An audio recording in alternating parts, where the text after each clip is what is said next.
যেইটা আপনার বিরুদ্ধে হবে, এই এস্টাবলিশমেন্টের বিরুদ্ধে, সেইটা হলো মব। আর যেইটা আপনার শত্রুর বিরুদ্ধে হবে, ওইটা মব না, ওইটা হলো মুক্তিযুদ্ধ। বাংলাদেশের স্বাধীনতার ইতিহাসে সব থেকে নিকৃষ্টতম ভয়াবহ মবের নাম শাহবাগের সন্ত্রাস।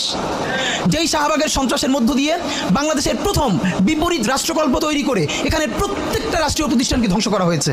বাংলাদেশের বিচার ব্যবস্থা, বাংলাদেশের আইন ব্যবস্থা, সচিবালয় সব কিছুকে গুড়িয়ে দেওয়া হয়েছে।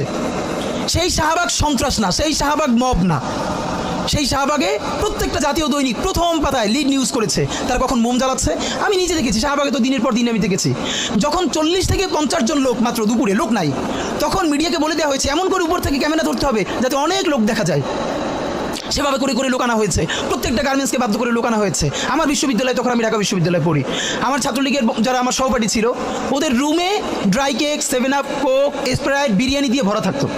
শাহবাগ হলো পৃথিবীর এমন একটা আন্দোলন যেখানে কাচ্চি থেকে শুরু করে সমস্ত খাবার দাবার দিয়ে আন্দোলন করা হয়।